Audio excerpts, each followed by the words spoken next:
দক্ষিণ আমেরিকায় অবস্থিত আমাজন বন পৃথিবীর সবচেয়ে বড় বনাঞ্চল। এটি দক্ষিণ আমেরিকার হৃৎপিণ্ড হিসেবে পরিচিত এক বিস্ময়কর জঙ্গল। ৯টি দেশের প্রায় ৭০ লক্ষ বর্গ কিলোমিটার এলাকা জুড়ে বিস্তৃত গোটা বিশ্বের জন্য এক অমূল্য সম্পদ মহাবন আমাজন, যার ৬০% শুধুমাত্র ব্রাজিলেই অবস্থিত। কিন্তু এখন এই সবুজ সাম্রাজ্য ভয়াবহ হুমকির মুখে।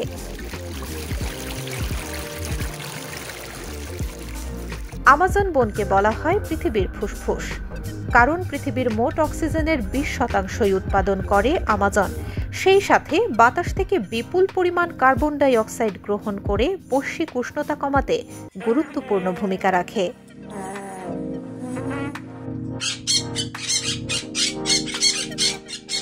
আমাজন বনের ভিতর দিয়ে প্রবাহিত নদীটিও আমাজন নদী হিসেবে পরিচিত, যা পৃথিবীর দ্বিতীয় দীর্ঘতম নদী।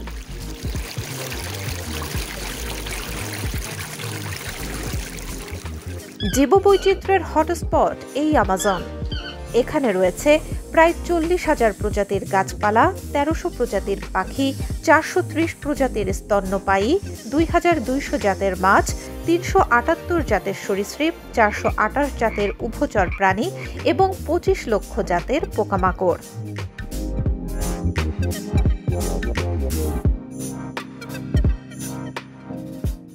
অনিন্দ্য সৌন্দর্যের পাশাপাশি বিপজ্জনক অনেক প্রাণী বাস করে আমাজন জঙ্গলে। চিতাবাঘ, বৈদ্যুতিক ইল, মাংসখেকো পিরানহা, বিষাক্ত ডার্ট ফ্রগ সহ অসংখ্য বিষাক্ত জাতের সাপ রয়েছে এই জঙ্গলে। এখানকার ১/৪ প্রাণী আজও বিজ্ঞানের অজানা।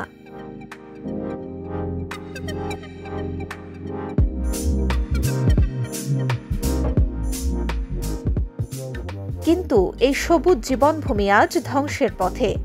অবৈধভাবে বন উজাড়, শিল্পায়ন, খনিজ উত্তোলন ও কৃষিজমি তৈরির জন্য প্রতিদিনই হেক্টরের পর হেক্টর বন ধ্বংস করা হচ্ছে।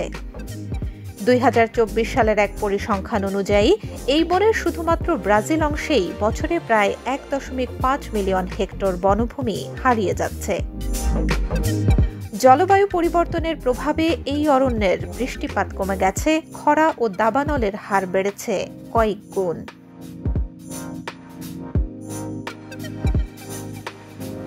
বিশেষজ্ঞরা বলছেন, এই ধ্বংসযজ্ঞ বন্ধ না হলে আগামী কয়েক দশকে আমাজনের ৫০% বনভূমি একেবারে নিশ্চিহ্ন হয়ে যাবে, যার প্রভাব শুধু দক্ষিণ আমেরিকায় নয়, পড়বে পুরো বিশ্বের পরিবেশে, কৃষিতে এবং মানুষের জীবনে। তবে আশার কথা হলো, এখনো সময় আছে। অনেক দেশ, পরিবেশ সংগঠন ও স্থানীয় জনগোষ্ঠী কাজ করে যাচ্ছে আমাজনকে রক্ষার জন্য।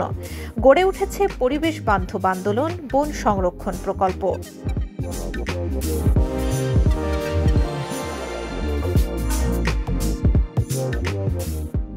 আমাজন বাঁচলে বাঁচবে পৃথিবী। আমাদের দায়িত্ব কথা নয়, কাজে নামা। প্রকৃতির এই অপার করুণা যেন আমরা হারিয়ে না ফেলি চিরতরে।